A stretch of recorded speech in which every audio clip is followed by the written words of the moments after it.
তেমনি বিষয় ভোগে বিচরণকারী ইন্দ্রিয় সমূহের মধ্যে মন যেটিতে আকৃষ্ট হয়, সেই ইন্দ্রিয়টি অযুক্ত পুরুষের বুদ্ধি হরণ করে। বিষয়কে জলের সঙ্গে তুলনা করা হয়েছে। বলছে জলের মধ্যে নৌকা যখন চালায়, বায়ু যদি উত্থিত হয়, যদি ঝড় ওঠে, ঝড় উঠলে কি হয়, নৌকা দুলতে থাকে, ঠিকঠাক ভাবে চলতে পারে না, কখনো কখনো দেখা যায় নৌকা ডুবে যায়। তেমনি বিষয় ভোগে যে বিচরণকারী, এই বিষয়ের দিকে যদি মন বিচরণ করে বেড়ায়, অর্থাৎ মনটা যদি বিষয়ের প্রতি ধাবিত হয়, তাহলে এই বিষয়ের মধ্যে ঘুরতে ঘুরতে তার আর ভগবত প্রাপ্তির চিন্তা হয় না, ভগবান সম্বন্ধে তার ধ্যান ধারণা থাকে না। বিষয়কে জলের সঙ্গে তুলনা করা হয়েছে। সেই জলের মধ্যে যদি কেউ নৌকা স্বরূপ এই মনটিকে যদি দিয়ে দেয়, এই ইন্দ্রিয় সমূহের মধ্যে মন যেটিতে আকৃষ্ট হয়, সেই ইন্দ্রিয়টি অযুক্ত পুরুষের বুদ্ধি হরণ করে। সেই জন্য হে মহাবাহ, যার ইন্দ্রিয়গুলি ইন্দ্রিয়াদির বিষয় হতে সর্বপ্রকারে নিবৃত্ত হয়েছে, তারই প্রজ্ঞা স্থির হয়েছে বলে জানবে। সমস্ত প্রাণীর পক্ষে যা রাত্রির সমান নিত্য জ্ঞান স্বরূপ পরমানন্দে স্থিতপ্রজ্ঞ যোগী তাতে জাগ্রত থাকেন এবং বিনাশশীল জাগতিক সুখ প্রাপ্তির আশায় সমস্ত প্রাণী যাতে জাগরিত থাকে, পরমাত্ম তত্ত্ব জ্ঞানী মুনির কাছে তা রাত্রির সমান। আপুর্যমানো মাচল প্রতিষ্ঠাম সমুদ্রমাপ প্রবিশন্তি যদ্যৎ তদ্যৎ কামায়ং প্রবিশন্তি সর্বে সা শান্তিমাপ্নোতি না কামো কামি।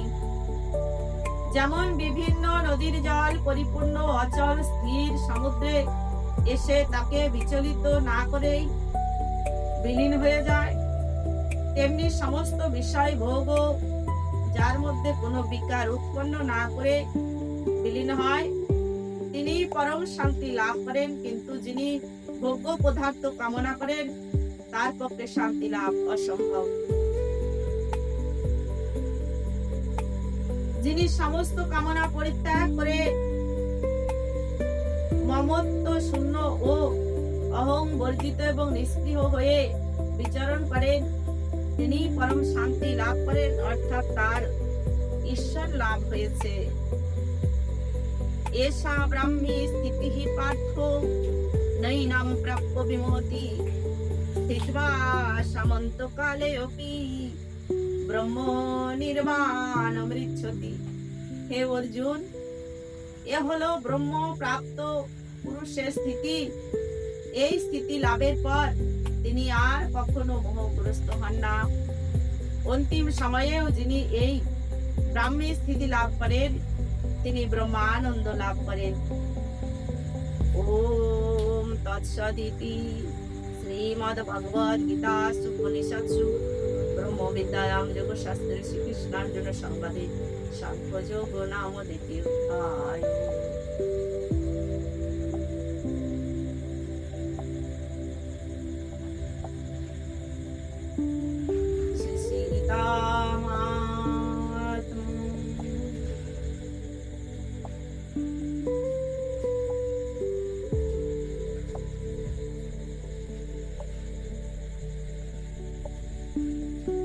गीता शास्त्रमिदं पुण्यं जः पठेत् प्रजतः मान विष्णुः पद्मवाप्नोति वायो शोकादि बच्चित। যে ব্যক্তি এই পবিত্র গীতা শাস্ত্র পাঠ করেন, তিনি ভয় ও শোকাদি শূন্য হয়ে বিষ্ণু ধাম প্রাপ্ত হন। গীতা অধ্যয়নশীলস্য প্রাণায়াম পরিশ্চ নৈব সন্তি পাপানি পূর্ব জন্ম কৃতানি চ। যে ব্যক্তি সর্বদা গীতা অধ্যয়ন করেন এবং প্রাণায়াম ইত্যাদিতে তৎপর থাকেন, তার ইহ জন্ম এবং পূর্বজন্মের সমস্ত পাপ নিঃসন্দেহে নষ্ট হয়ে যায়। মল নির্বচনম পুংসাং জল স্নানম দিনে দিনে সকৃত গীতাম ওসি স্নানম সংসারার মলনাশনম। নিত্য স্নানে মানুষের শারীরিক মল নাশ হয়, আর গীতা জ্ঞান রূপ জলে একবারও যদি চান করা যায় তাহলে তার সংসার রূপ মল নাশ হয়ে যায়। এই সংসারকে মল অর্থাৎ ময়লার সঙ্গে তুলনা করেছে, দূষিত বস্তুর সঙ্গে তুলনা করা হয়েছে, সংসারকে পরিত্যাগ করা বস্তুর সঙ্গে তুলনা করা হয়েছে। তাই সংসারের মল যা, সেই মল নাশ হয়ে যায় একবার যদি কেউ গীতার গঙ্গা জলে স্নান করে, অর্থাৎ গীতা শ্রবণ করে। গীতা সুগীতা গত্যব্যা ইমন্নীয় শাস্ত্র বিস্তরিহ যা স্বয়ং পদ্মনাভসৌ মুখ পদ্মাদ বিনিয়োশ্রিতা। যা সাক্ষাৎ পদ্মনাভ ভগবান শ্রী বিষ্ণুর মুখ হতে নিঃসৃত, সেই গীতা শাস্ত্র ঠিক ভাবে পাঠ করা উচিত। অন্য শাস্ত্রাদি বিস্তারিত ব্যাখ্যার কি প্রয়োজন? অন্যান্য গ্রন্থ, অন্যান্য শাস্ত্র পাঠের কোনো ব্যাখ্যার কোনো প্রয়োজন নেই। শুধুমাত্র গীতাটাই যদি জানা যায়, শুধুমাত্র গীতা পাঠ হলে, গীতা শ্রবণ করলেই সব কিছু পাওয়া যায়। অন্যান্য শাস্ত্র অধ্যয়ন, অন্যান্য গ্রন্থ, অন্যান্য কিছু প্রয়োজন নেই। যা ভারতামৃত সর্বসাম বিষ্ণুর ভক্তাদ বিনিশ্রিতম গীতা গঙ্গোদকম পিত্বা পুনর্জন্ম না বিদ্যতে। যা অমৃতোপম মহাভারতের সার, অর্থাৎ মহাভারতের সার বস্তু বলতে গোটা মহাভারতকে নিয়ে একটি মহাভারত রচনা হয়েছে। তো সেই মহাভারতের মধ্যে সার বস্তুটি হচ্ছে গীতা, যেটি ভগবান শ্রীকৃষ্ণ নিজ মুখে বর্ণনা করছে।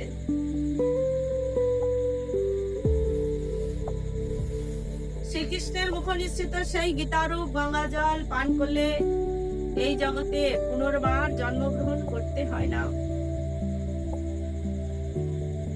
সর্বোপনিষদ গাবদগ্ধা গোপাল নন্দন পার্থ বৎস সুধীর ভোক্তা দুগ্ধম গীতামৃতমহ। উপনিষদ সমূহ গাভী গোপাল নন্দন শ্রীকৃষ্ণ তার দোহ, অর্জুন গোবৎস এই মহৎ গীতামৃত সেই গাভীর দুগ্ধ, আর শুদ্ধ বুদ্ধি সম্পন্ন সুধীজন তার বক্তা। যত উপনিষদ আছে সমস্ত উপনিষদকে কি বলেছে? গাভী স্বরূপ। আর গোপাল নন্দন শ্রীকৃষ্ণ তার দোহ, অর্থাৎ সেই গাভীকে দুইয়েছেন, দহন করেছেন। আর দুধ কি? এই দুধটা পান করেছেন কে? গোবৎস অর্থাৎ বাছুর। বাছুর হচ্ছে অর্জুন। গোপাল নন্দন শ্রীকৃষ্ণ তার দোহ, অর্জুন গোবৎস এই মহৎ গীতামৃত সেই গাভীর দুগ্ধ। আর বলছে কি গীতাকে দুধের সঙ্গে তুলনা করা হয়েছে। সমস্ত উপনিষদকে গাভী আর গীতা হচ্ছে দুধ, সার বস্তু। গাই গরু পালা হয় কিসের জন্য? দুধের জন্য। সমস্ত উপনিষদ যত কিছু আছে, উপনিষদ সমস্ত কিছু হচ্ছে গাভী আর সেই গাভীর দুধ স্বরূপ হচ্ছে গীতা, সার বস্তু। দুধটা যদি পেয়ে যায় তাহলে আমার অত গাভীর ঘাটার প্রয়োজন নেই, খোঁজাখুঁজি করার প্রয়োজন নেই। তবে গাভীকে যত্ন না করলে দুধ পাওয়া যাবে।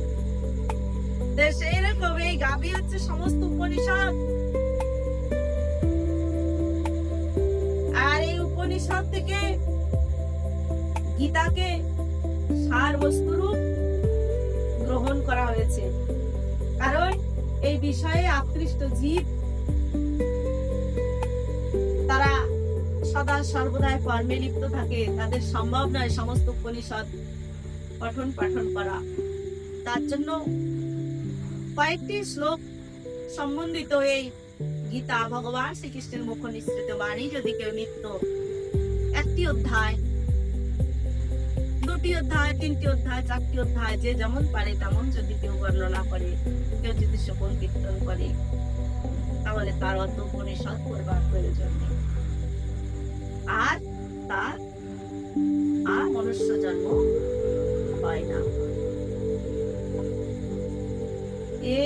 একম শাস্ত্রম দেবকী পুত্র গীতম, একম শাস্ত্রম দেবকী পুত্র গীতমেক দেব দেবকী পুত্র এব এক মন্ত্রস্তস্য নমানি জানি কর্মাপেক্ষম তস্য দেবস্য সেবা। দেবকী নন্দন ভগবান শ্রীকৃষ্ণ কথিত এই গীতা শাস্ত্রই একমাত্র উত্তম শাস্ত্র।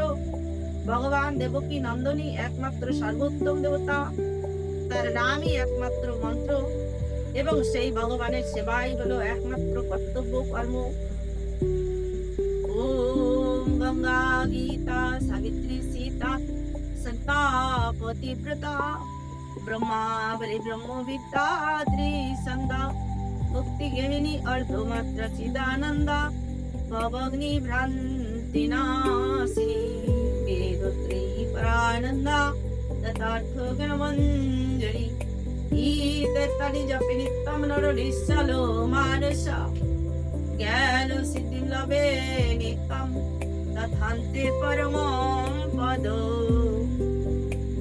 ओम नमो भगवते वासुदेवाय। ओम नमो भगवते वासुदेवाय।